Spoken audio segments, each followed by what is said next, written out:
Hello and welcome to the 24th edition of What's in the Press, brought to you by the Comic Doctor here in Oshawa, Ontario, Canada, for books that have been worked on around the week of March the 16th.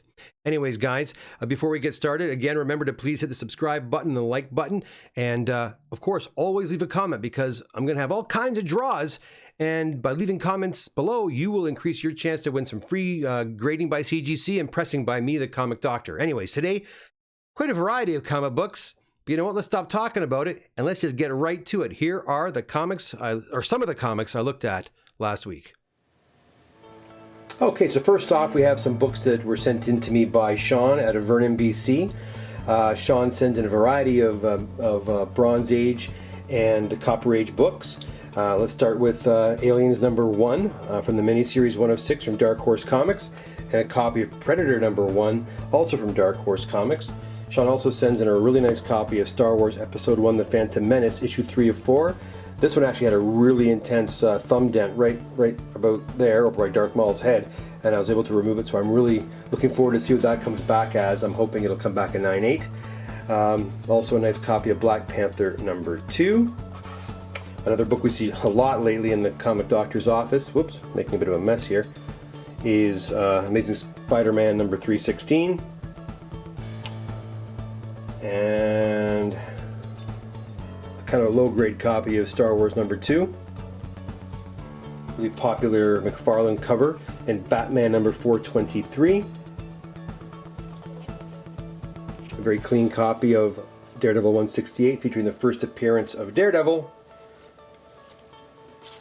And a newsstand copy of Amazing Spider-Man 300 as well. Now, thanks to that newsstand, this book is probably worth 15 to 20% more than the direct edition. And if you guys have been following me on Instagram and on Facebook, then you've seen the before and afters of this particular book, Iron Fist, the first appearance of Iron Fist in Marvel Premiere #15. Thanks so much for your submissions, Sean.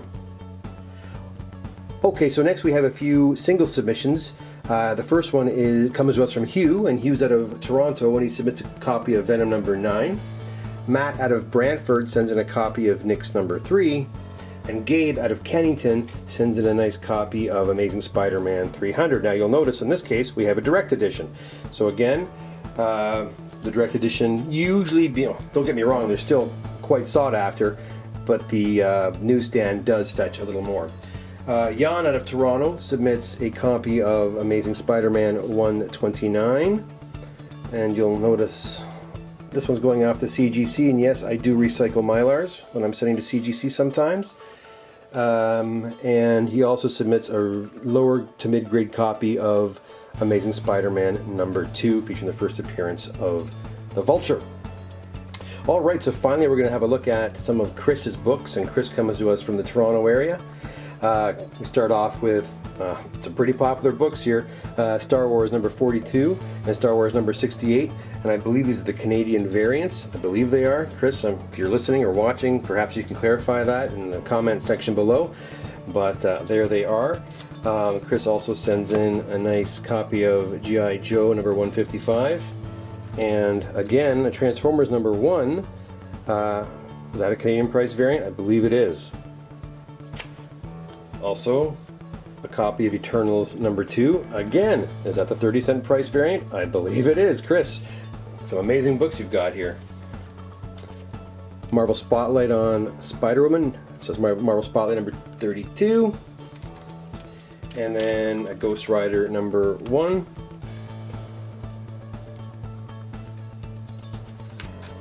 Amazing Spider-Man 16, featuring the first appearance of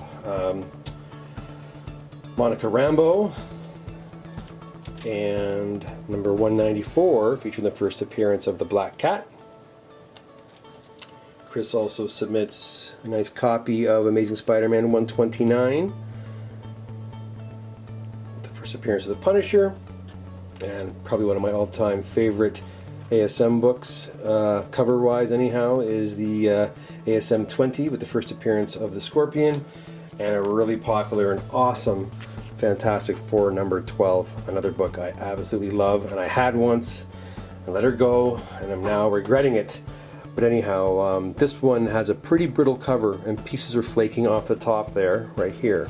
So one big chunk was almost about to come off, so I could have chanced it and sent it in as is, but if they didn't handle it properly at CGC, that piece would have flaked off and it would have been lost forever. So I just figured I'd be preemptive, and I put a piece of acid-free tape on the back just to make sure it didn't fall. Anyways, thank you so much, Chris, for these amazing comic books. Okay, well, thanks everybody for submitting books, and I hope you enjoyed that selection I put together for you this week. If you haven't done so already, have a look at my channel, because I uploaded a couple of videos on a new series called The Comics You Need, and I discuss all the different comics related to some of the TV series and movies that have come out, and I talk about and I outline the books that are I guess where a lot of these characters had their first appearances. So please check that out when you have a second. And until next time, until the next episode of What's in the Press, keep reading them comics and take care. Bye now.